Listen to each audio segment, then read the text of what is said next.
The airport was packed. People rushing. Suitcases rolling. That weird mix of excitement and sadness in the air. Ava stood in front of Ethan, trying to act normal. He was leaving for New York. New job. Big opportunity. Everyone kept saying how exciting it was. But nobody asked her how it felt. 3 years. That's how long she loved him.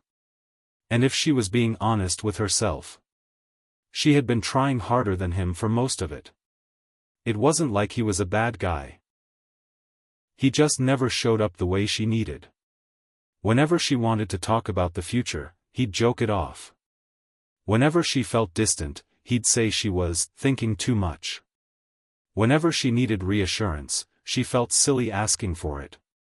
After a while, you stop asking. "You good?" he asked, looking at her like this was just another goodbye. I think I know what to do. She forced a small smile. "Yeah. I'm good." She wasn't. But explaining that would take hours. And he was boarding in 5 minutes. They stood there in that awkward space where something important is happening, but nobody wants to say it out loud. He kept saying they'd figure it out. Long distance. More FaceTime calls. Visits when they could.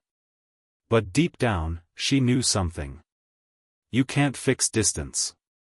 When there's already distance in the relationship. They hadn't really been close in months. Not emotionally. Not the way it used to feel. The final boarding call came over the speakers. He grabbed his bag. "This is it," he said. And suddenly, Ava felt very calm.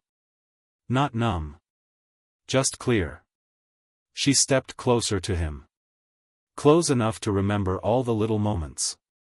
The first date, the late-night talks, the inside jokes. She loved him. That part was real. She reached up, held his face, and kissed him. It wasn't dramatic. It wasn't rushed. It was slow. Soft. Intentional. Not a "please stay" kiss. Not a "don't leave me" kiss. It was a goodbye. The kind you give when you finally understand that loving someone shouldn't feel this lonely. When she pulled back, her eyes were wet. But she wasn't breaking down. "I'll call you," he said automatically. She looked at him for a second. Then she shook her head gently. "No, you won't." She didn't say it with attitude. She said it with understanding.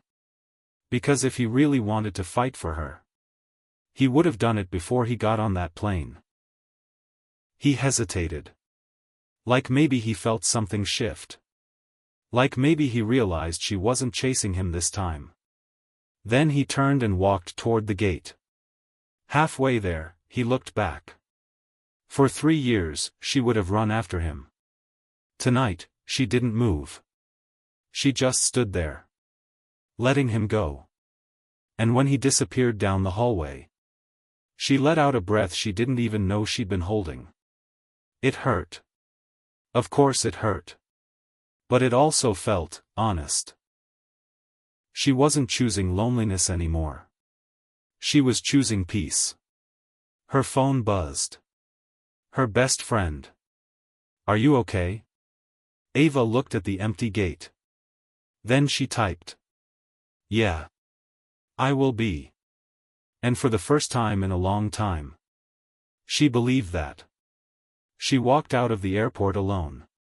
Not abandoned. Not rejected. Just free. Because sometimes the strongest thing you can do is love someone fully. Kiss them gently. And still walk away.